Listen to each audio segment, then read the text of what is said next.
chant Hare Krishna and fight.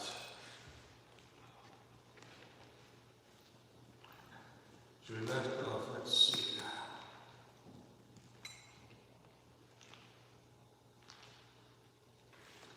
As long as the body will be there, Prabhupada said, there will be so many troubles. Krishna has advised that they will come and go. Don't.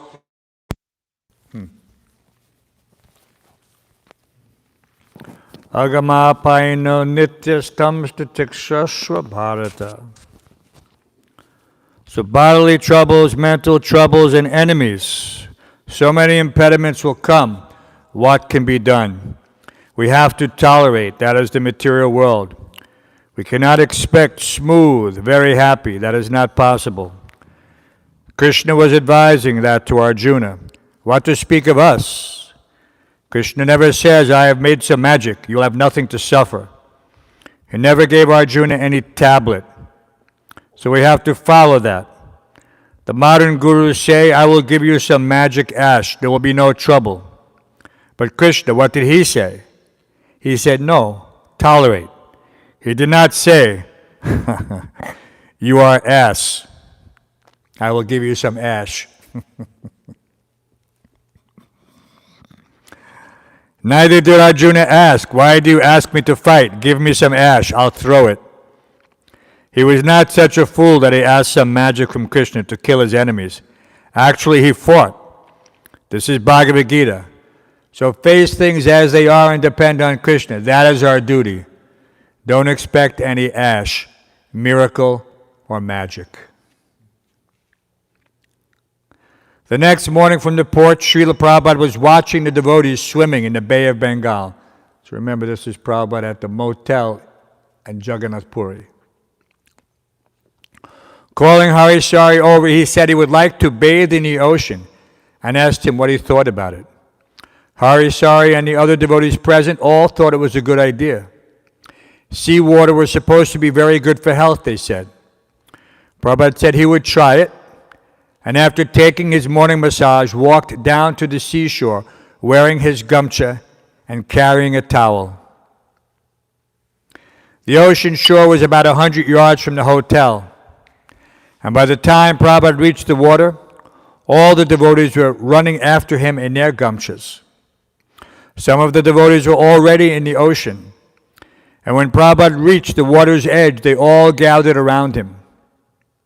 As the waves glided in and swirled around Prabhupada's feet, Harisari scooped up palmfuls of water and began to bathe Prabhupada's body, his arms, chest, and head, washing away the mustard seed oil he had applied during the massage. Soon other devotees began reverently splashing handfuls of water onto Prabhupada's body. Standing almost up to his knees in water, the bright sunshine illuminating his golden-hued body, Prabhupada laughed as the devotees joined in. The devotees realized that this pastime was just like an abhishek, or bathing of the deity. And when Guru Kripa Swami began to sing the prayers for bathing the deity, Chintamani Prakara Sadmasu, the other devotees joined in, singing and taking part in the abhishek by the sea. Srila Prabhupada enjoyed it, sometimes putting his head forward to indicate that he wanted more water on his head. Then closing his eyes as the devotees poured the water. When Prabhupada lost his balance for a moment, Harisari grabbed him. Prabhupada's feet had been sinking into the sand, and when he held one foot out, it was muddy. As he wiggled his toes, a devotee poured water on the foot, washing it clean. Prabhupada then bent over, put ocean water in his mouth, and spat it out. Only Guru Kripa Swami was quick enough to catch some of the water and drink it. Srila Prabhupada ki.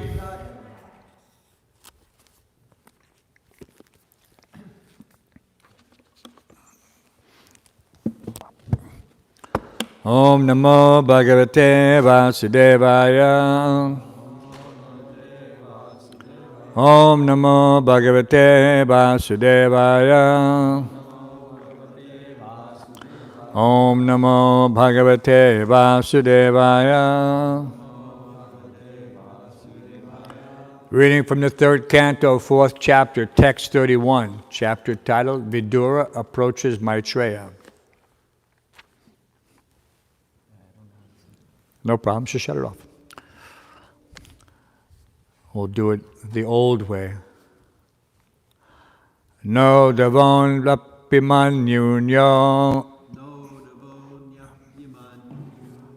Has everybody got that on his? No devon vapimanyuno. Yad gunarna ditak prabhu. Yad gunarna ditak prabhu. Ato madvayanang lokam. Ato madvayanang lokam. Grahayan iyatishtatu. Grahayan ihatishtatu. No devon vapimanyuno. Yad gunarna ditak prabhu. Ato madvayanang lokam. Grahayan ihatishtatu. Please chant. No devon vapimanyuno. Yad gunarna ditak prabhu. Ato madvayanang lokam. Grahayan iyatishtatu.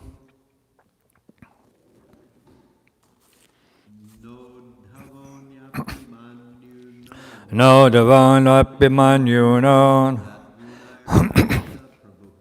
Yad gunarna ditak prabhu. Ato madvayanang lokam. Grahayan iyatishtatu.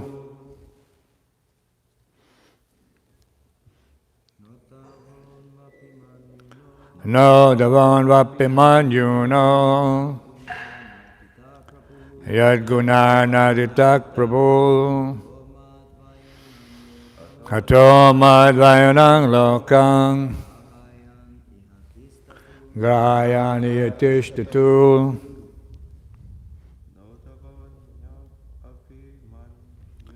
No devon vapimanyuno.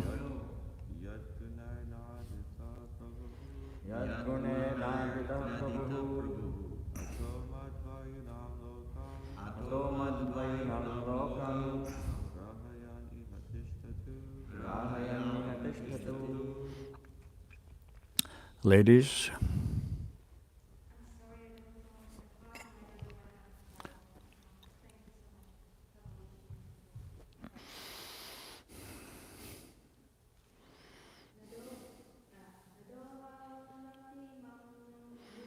no devon vapimanyuno.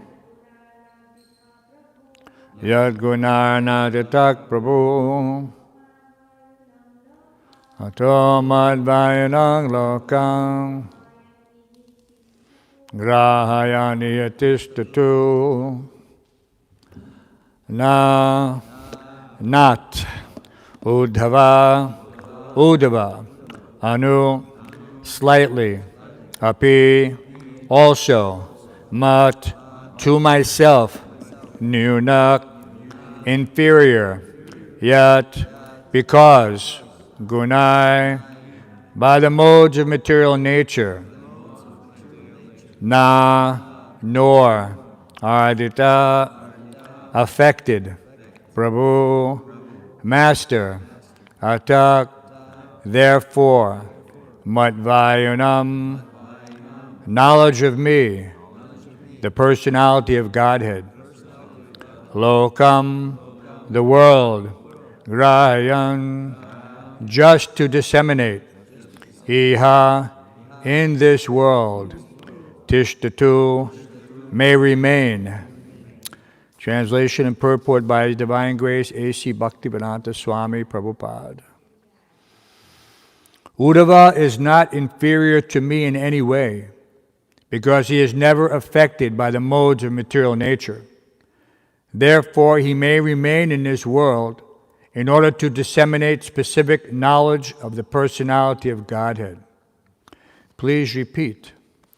Uddhava is not inferior to me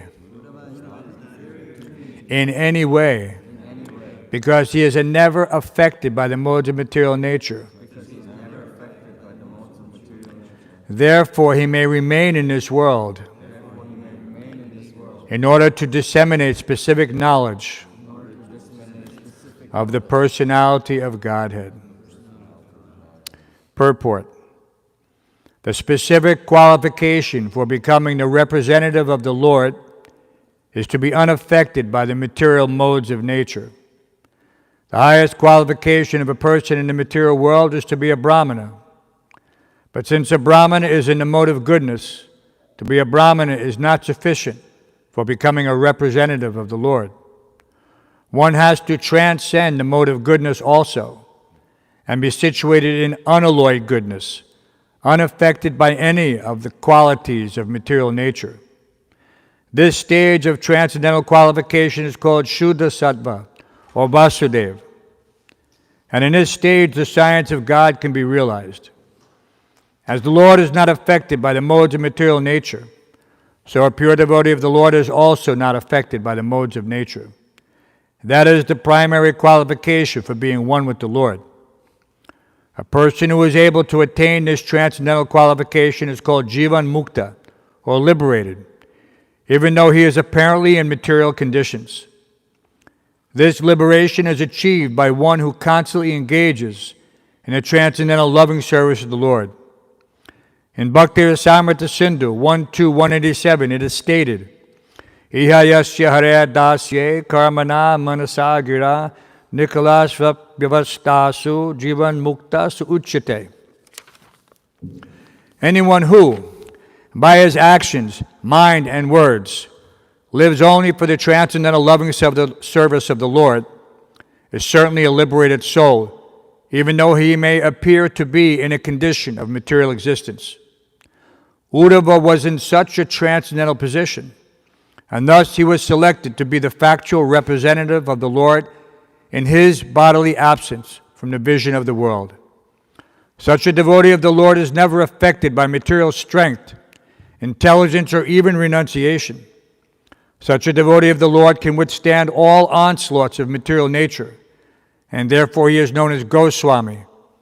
Only such Goswamis can penetrate the mysteries of the Lord's transcendental loving relationships. Om Jnana Tamrandasya Garanjana Shlakaya Chaksor Militamina Tasmai Shri Gurave Namaha Mukam Karoti Vachalam Pangum Lankayate Grim Yat Kripatamaham Bande Shugurum Dinatanam. So this chapter becomes more and more interesting.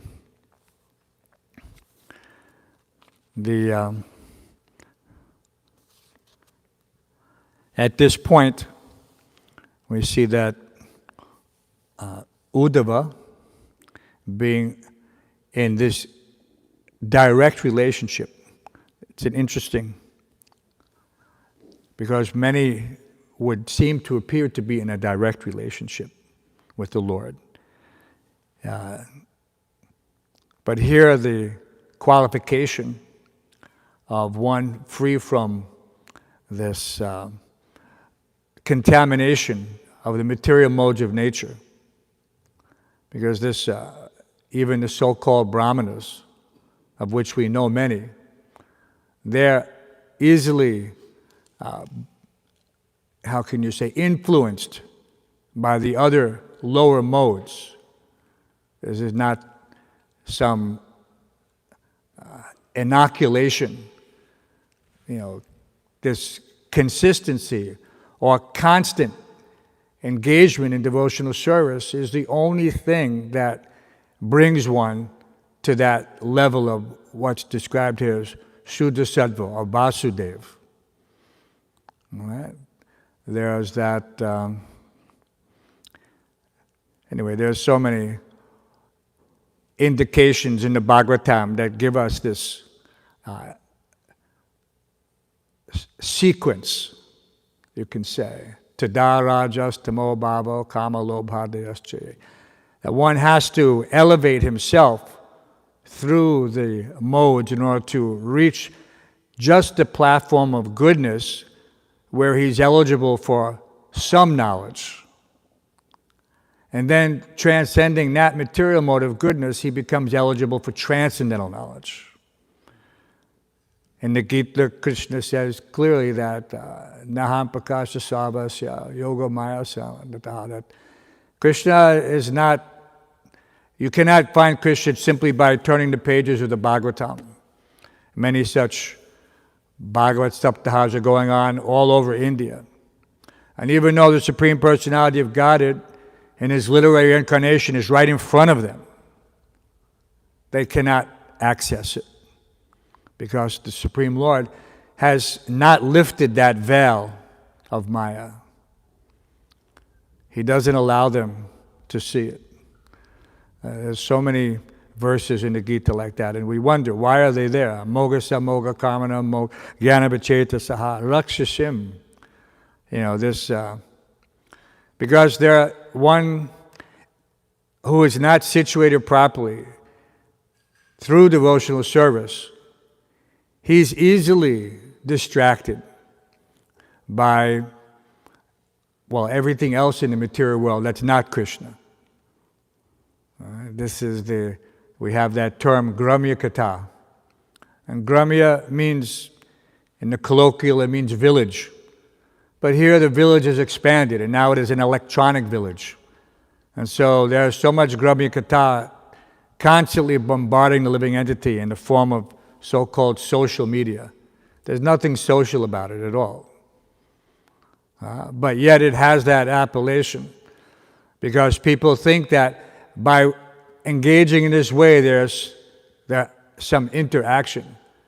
But this interaction is not at all beneficial, because there is nothing redeeming about such Gramya Kata. It doesn't elevate one's consciousness. And factually, everyone knows by practical experience that it degrades one's consciousness. No one has, except the devotees, no one has a built-in filter. They have such things.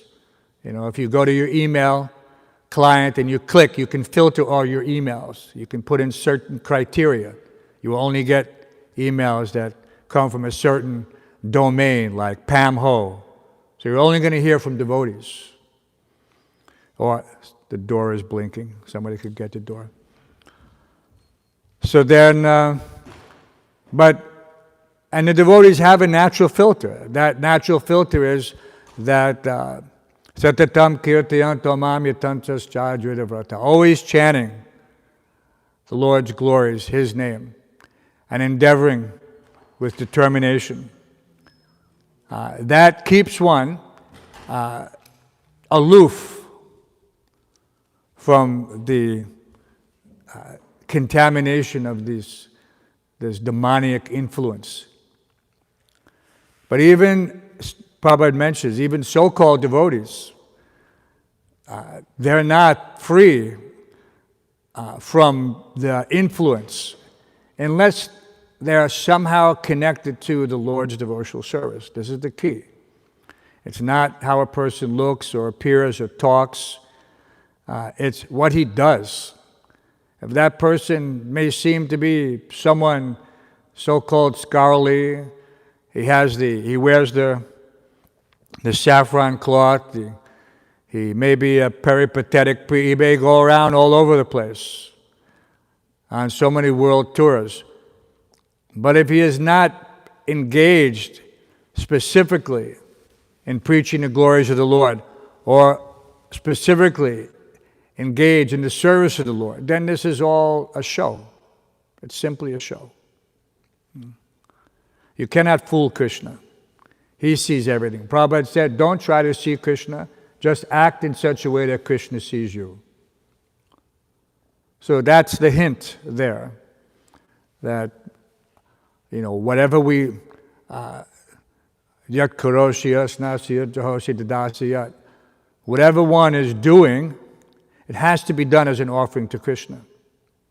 It cannot simply just be some mindless, meaningless activity in imitation. This is not our process. To imitate worship is not worship. In the beginning, the little child may imitate the actions of the adult, but he has no real understanding, and therefore he gets no real benefit, except in kirtan. The children in Krishna consciousness, they get the benefit of imitating, like Srila Prabhupada's example of his father coming home after a long day at the shop, and all the children are asleep, Prabhupada and his sister, but he could hear the ringing bells, and therefore he knew his father was engaged in worship of the deity. So this is something significant. So this is the example that we have to set for our members, whether they're family members or ashram members, society members, but that example has to be there. We cannot expect, the Karmis have a very famous saying, there's that doorbell again. They say, do as I, what is that? What's that example? Do as I say, not as I do. Do as I say. So you have somebody telling you to stop smoking, yet he's smoking. That's not the example. That cannot stand. We don't accept such things. Acharya means specifically one who teaches by example. So here we see that the qualification of the Acharya is one who is completely free from the influence of the modes of material nature. That's like saying that a person can read the news and not be affected by it. We see that devotees are still affected by external affairs in the material world. They become morose, they become worried, they become frustrated, they become fearful. So obviously we're not on the platform of transcendental knowledge. We may think we are, but until such things no longer have any bearing on our consciousness, then we are not aloof, free, truly situated on that platform of pure knowledge. But that's okay. That's where the analogy is that we're in the cleansing process. But we should not be pretenders. We should not think that just because I'm half clean, therefore I can become acharya. No, one has to be fully situated in Vasudeva consciousness. And Prabhupada also further explains that one becomes a spiritual master only for service to the Lord, not for any personal motivation, not because he thinks I'm deserving of this qualification or I deserve some worship. No, it is only for service of the acharyas past and potentially future that one tries to serve in that humble way. This is very important service, but it is reserved for those who are fully trinadapi sunichena taroapi sahishuna. He has to be on that platform that everything for the spiritual master, whatever is there, whatever honor, whatever success, just like Srila Prabhupada, from his own words, he is describing that whatever is there is by the mercy of my spiritual master. He doesn't say that I have done this. This is not the way of the teacher. He gives honor and glory and credit to his spiritual master, as we all should. If not for him, where would we be? Even the Karmis recognize that, and they eulogize or glorify that by some self-deprecation. They call themselves a wretch. They have that song, Amazing Grace, which has some, superficially we can identify with some of the concepts there. There, but for the grace of God, go I. So this is a valid precept that we also take into consideration. And when we're acting on behalf of the spiritual master, we have to be very conscious. Just like yesterday, we had the opportunity to speak to these hundreds of people who were gathered, and all they wanted to hear was some slogans. But due to the expertise of Chandrasekhar Maharaj and Ram Roy, they were able to hear the actual situation, the nature, why this is occurring. Basically, it's occurring because everyone is not unified in the glorification of the Supreme Lord. All other so-called religions have a tendency to concentrate on some material aspect. Why? Because they don't know who is God. They have no concept of what devotional service is. They all degrade to serving their own so-called community. And how is that? If you're serving some specific secular or ethnic community, then how is that service to God? God is in everyone's heart. Vidya Vinaya Sampane Brahmi Gavani Hasani. Pandita Samadarshana. The sage sees with equal vision. So we try to explain that we should not become a Nair platform. So if he hits me, therefore I hit him back. No, what is the solution? Then everybody has black eyes. What is the point? This does not bring about unity or harmony on a global scale. Right? We had that. What was the title of the situation? It was called Global Kirtan. So that's why we were all doing kirtan. But not all kirtans are equal. Our kirtan was Hare Krishna, Krishna Krishna, Hare Hare, Hare Ram, Ram Ram, Hare Hare. And their kirtan was something else.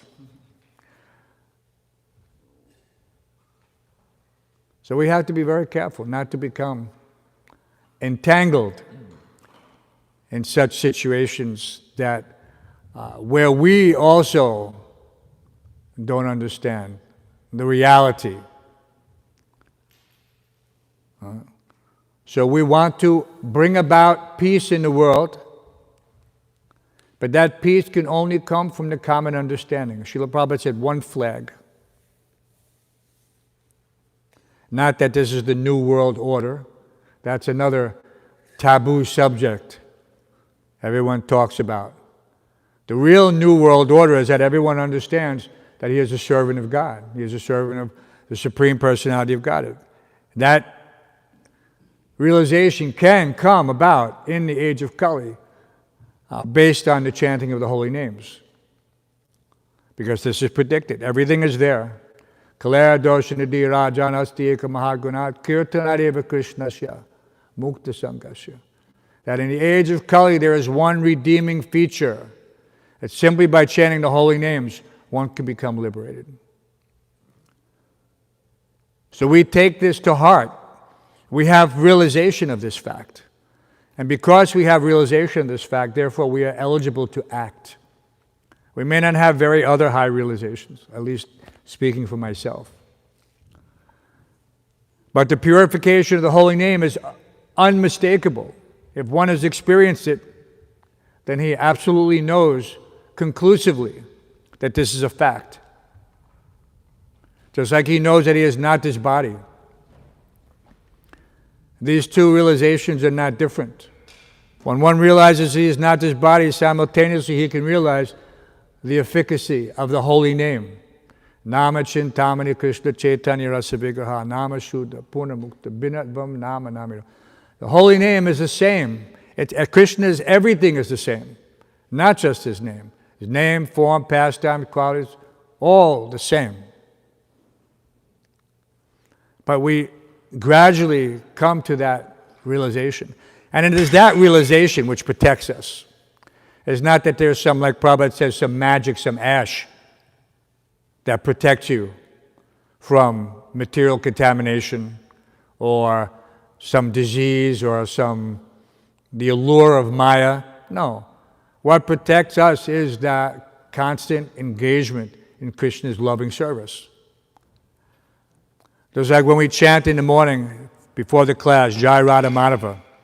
This Jai Radha Madhava, when you're chanting, this is the consciousness we wish to have continuously.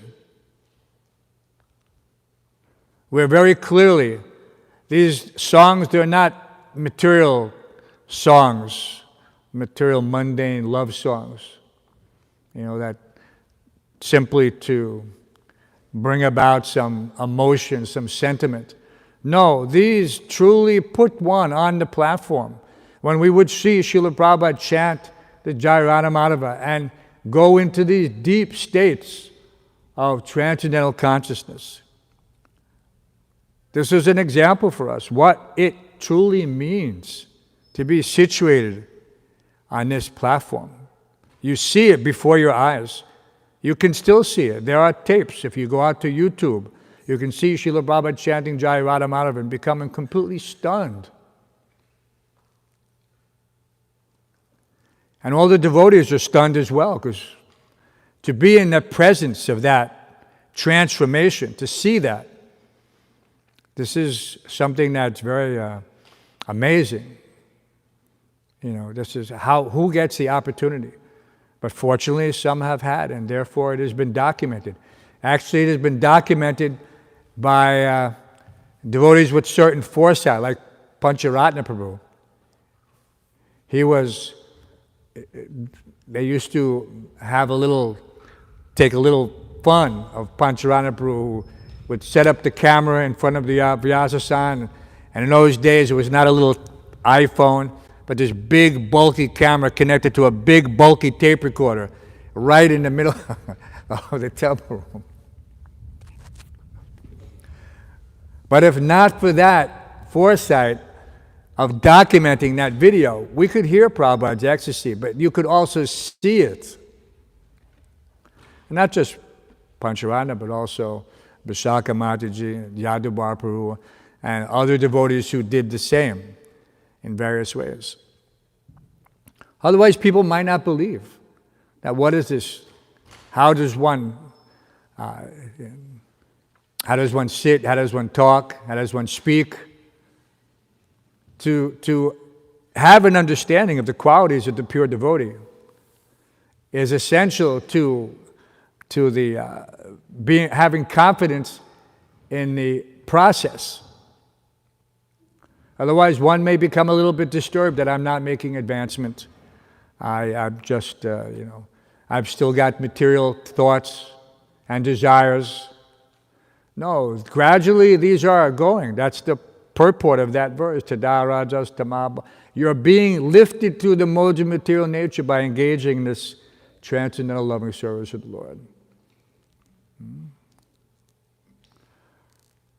But one has to constantly, man mana bhava mad bhakto. So just when you're chanting this Jai Radha Madhava, you're not singing just for the sake of some hearing like that.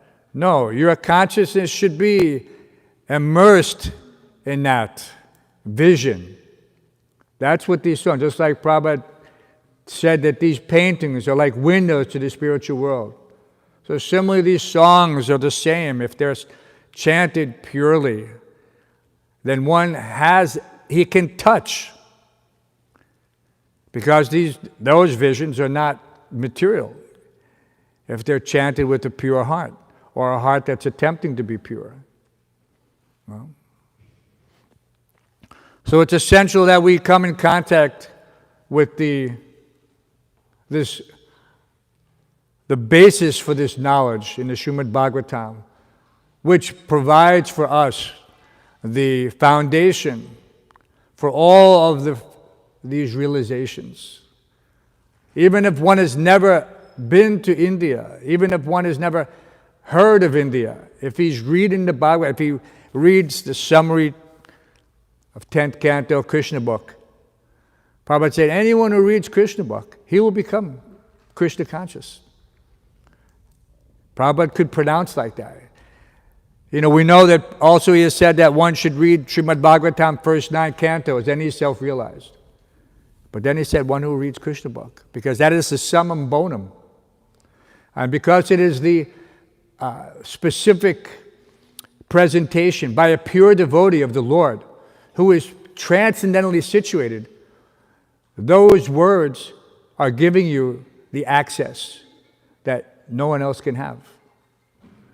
He can read the Bhagavatam 100 times. But if you read Krishna book with Srila Prabhupada's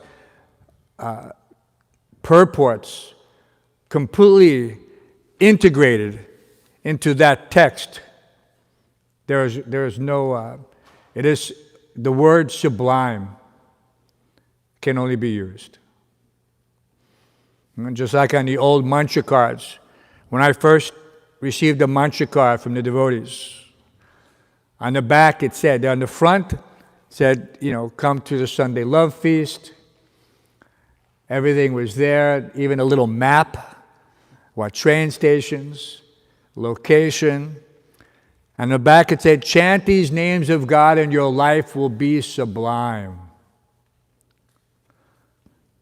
And at that time, I don't think, maybe I'd heard that word sublime 2 times. Maybe only 1 time. I thought, what does sublime mean?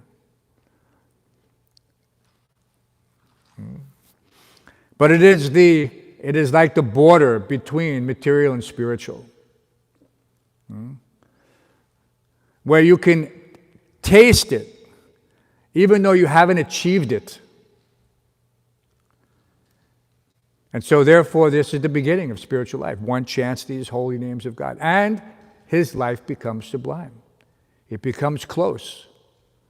Even he doesn't understand. Just like if you get close to the fire, you get warm. You may or may not understand the principle of thermodynamics. But if you get close to the fire, you're going to get warm. And when you're chanting the holy name of Krishna, Krishna is dancing on your tongue, Srila Prabhupada said. So you are close to Krishna. And we use those terms, in the fire. The more you engage, you're in the fire.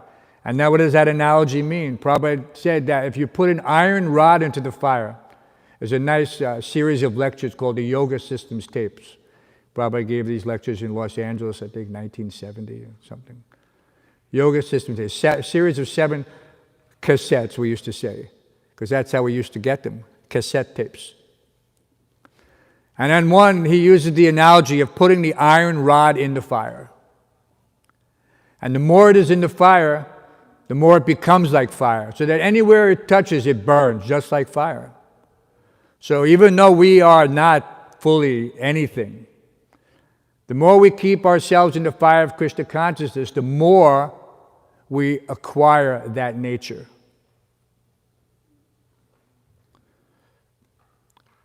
So we're very fortunate to be able to be in touch in the fire every single day. And sometimes that's only in Sankirtan, but believe it or not, you can be in the fire in the pot room. You can be in the fire on the altar. You can be on the fire sweeping and mopping the floors. The fire is not anything other than your complete and total dedication to pleasing the Supreme Personality of Godhead, whatever it is. Even the karmis have a saying for that. If it's worth doing, it's worth doing right. Has anyone ever heard that saying? Everyone who lives in America has heard that saying. If something is worth doing, it's worth doing right. Don't do anything half-baked. We use that term baked. The karmis use a different term. But half-baked is good enough for us. All right? Nobody wants to eat something half-baked.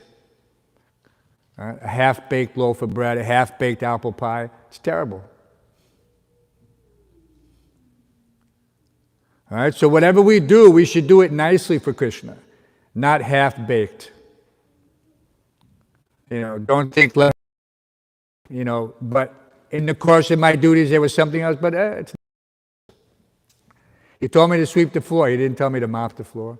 He didn't tell me to pick this up. He didn't tell me to, no. So just, that's somebody else. I'll leave it for the next person.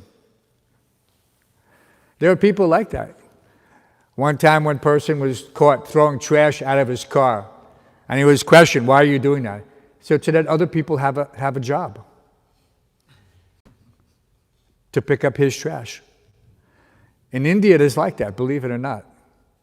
People think that I am giving this work to the sweep class. If I didn't throw this trash, they'd have nothing to do. I'd be depriving this person of his livelihood. So therefore, to this day, Bharat is not as clean as it could be.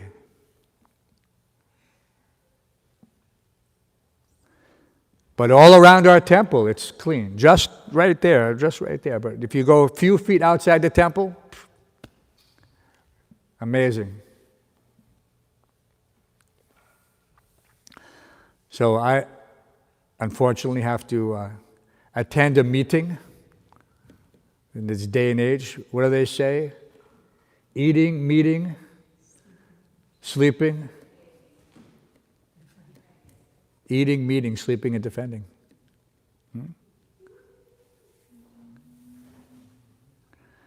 So, any questions, comments?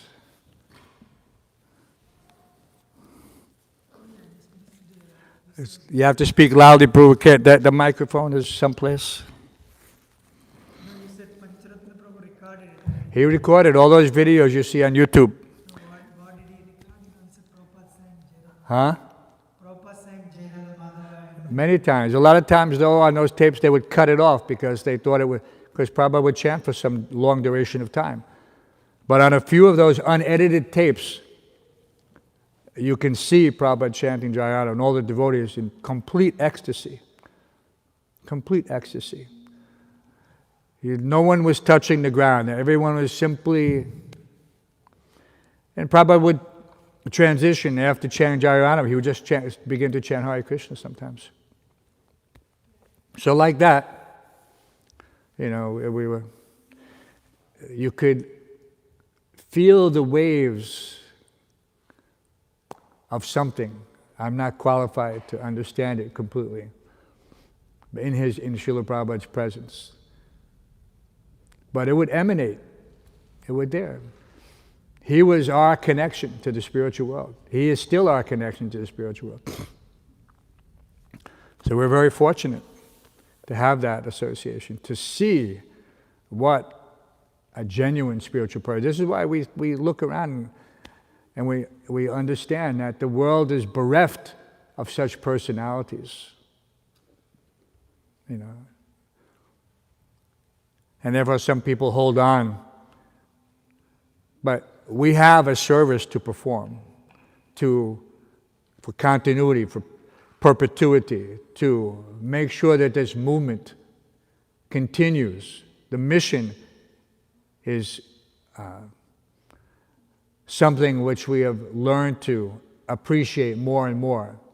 Prabhupada was all about the mission. So therefore we also have to be all about the mission. Propagate the holy names. To bring about a change in consciousness in the world. That's all. And however it can be done. And therefore, we see that Prabhupada told us, you form a GBC. In my absence, you manage like this. Difficult at times, at best. But yet, it must be done. This is the order of the spiritual master. Not to be taken lightly. It may be difficult, it may be troublesome, it may be so many things. But it is the order of the spiritual master. Therefore, within that order, there is success. He has showed us and said it many times.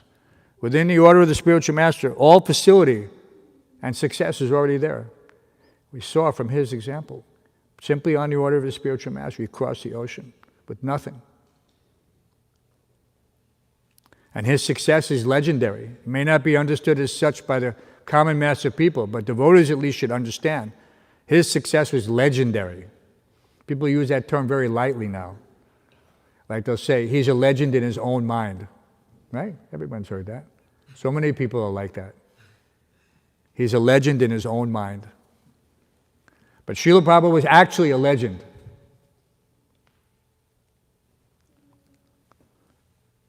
Any other questions? Thank you for that. Yes, Majidi, loudly, or whoever.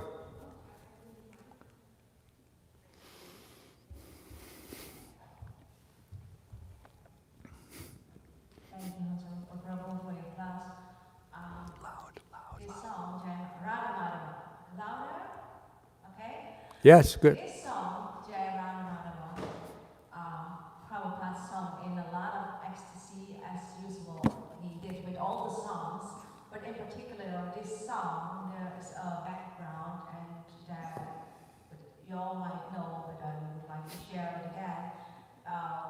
Prabhupada said, this song reminds me of Vrindavan. Everything about Vrindavan is in this song. Nanda, Yashoda, the Gopis, Yamuna, everything is in this song. And that's the background of why he even declared the song to be sing before the classes start. That's what I would like to add. And another thing is, speaking about peace, it's such a pity that we devotees don't use this Bhagavad Gita, chapter 5, verse 29, very often. The peace formula is there. It's in the Bhagavad Gita. And it's also explained in the part. You mind if I read the verse? 529 Bhagavad Gita. Are you giving us the peace formula and Jai Radhamav at the same question, Mataji? No, this is not a question. No, I said it reminds me Oh, of. okay. It's not a question. It's just a realization. Thank you for that.